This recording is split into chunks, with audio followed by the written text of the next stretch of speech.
manera de solucionarlo o ideas concretas o estrategias para mitigarlo, ¿no? Y ya, cuéntanos tú qué temas tienes para hablar y comenzamos. Sí, yo quiero comenzar con un pequeño discurso, un petit discours, porque esta semana fue el 9 de abril. Esta semana conmemoramos el 9 de abril. Me he dado cuenta que ahora le dicen el Día de la Memoria. Yo siempre soy un poco renegón con eso de resemantizar las fechas para darle un sentido distinto. Entonces ya no se habla del Bogotazo únicamente, sino de todas las memorias. Y Ya Silvio, tiene un sentido diferente no, decir no, Día de la Memoria.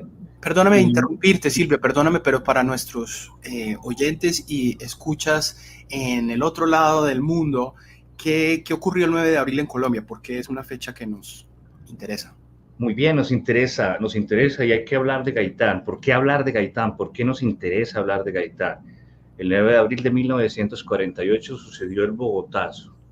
El Bogotazo fue una revolución popular, una rebelión, un momento en el que el pueblo se sublevó con mucho dolor contra los gobiernos oligarcas tradicionales, conservador y liberal, en ese momento gobernaba el liberal, tras el magnicidio de Jorge Eliezer Gaitán. Jorge Eliezer Gaitán es una figura histórica que cambió el destino de nuestro país. Estaba casi que, perdón por la reiteración, destinado a cambiarla, porque su figura, su acontecer político tendía a cambiar ese relato nuestro de Colombia.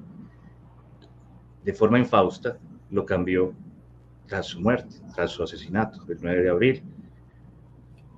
Y hay que hablar de Gaitán por muchas razones, pero yo quiero este discurso que Petro no es Gaitán eh, puede ser destrozado por el simple chiste.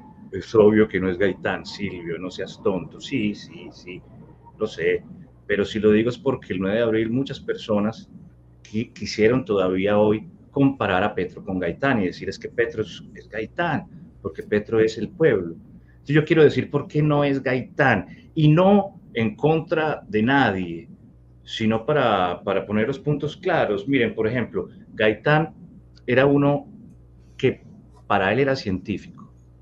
Él estudió ciencia política con Enrico Ferri en Italia en los años 20, en una época en la que la ciencia política tenía vocación de ciencia exacta.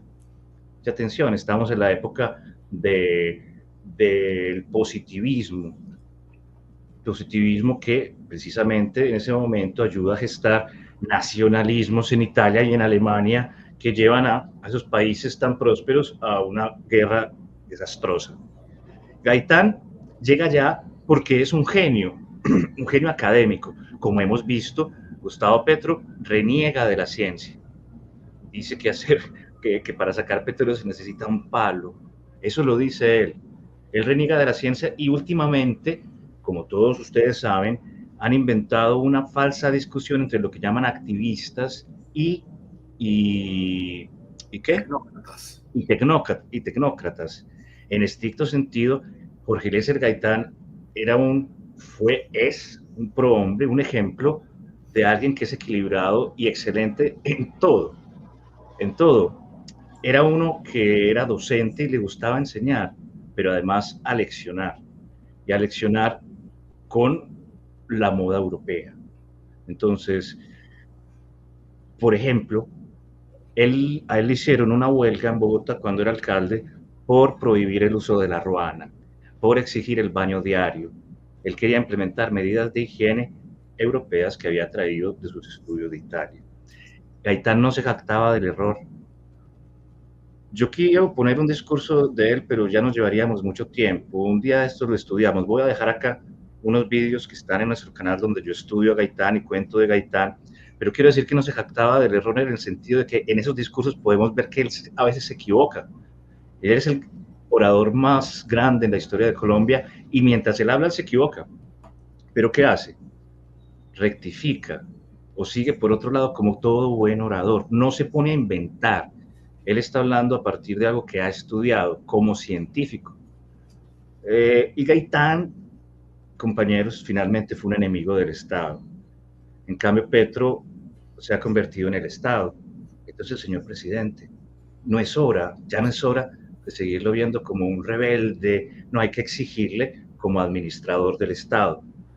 Jorge Eliezer Gaitán fracasó como alcalde de Bogotá, Petro también, pero Gaitán supo irse a tiempo de la alcaldía y no se aprovechó del pueblo en momentos en los que pudo aprovecharse para que el pueblo ejerciera violencia. Tenemos el histórico discurso por la paz, que yo lo leo en este canal, que con la Plaza de Bolívar llena, le dice a su pueblo, le dice al presidente, pero le está hablando al pueblo, le dice a Mariano Ospina Pérez que este es un evento histórico, porque acá ves miles de banderas negras en silencio, y es una multitud que habla con su silencio para exigirle al gobierno conservador paz y respeto hacia los liberales. Es muy distinto a lo que hace el presidente Petro.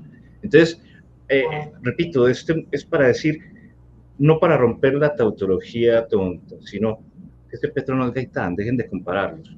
Personas sumamente diferentes. En su época, Gaitán fue muy respetado en toda América como un intelectual. El New York Times, cuando él llega a dar una conferencia, titula "Ha llegado a Estados Unidos un científico colombiano". Les doy otro dato. Cuando él llega, después de hacer su doctorado en Italia, cuando llega a Colombia, lo van a recibir hasta el presidente. Y él tenía como 25 años. Y siendo liberal, lo encomiendan a él para viajar a solucionar una guerra, el gobierno conservador. O sea, era una figura así de respetada desde muy joven por ser un chico brillante académicamente y líder político. Entonces, sí, son dos personalidades distintas. Les recomiendo leer de Gaitán su tesis de grado de las ideas socialistas en Colombia. Es un libro que se deja leer. Hay otro libro que también les recomiendo, que es el que escribió la hija Gloria Gaitán. Mi padre, en Bolívar tenía un caballo blanco, mi padre un buey, donde explica por qué su padre se convirtió en enemigo del Estado, tanto así que lo enterraron después en su propia casa, encerrando a la hija Gloria y condenándola a vivir con los restos de su padre, y no le hicieron un mausoleo, porque el Estado no quiere que nadie vaya a ponerle flores, el Estado no quiere que haya una estatua de Gaitán, porque Gaitán es un enemigo del Estado y así el Estado lo trató. Escondió su cadáver para que nadie pudiera hacerle un peregrinaje. Es nuestra realidad, la historia de Colombia. ¿Qué tienes para decir, Gustavo, queridos oyentes?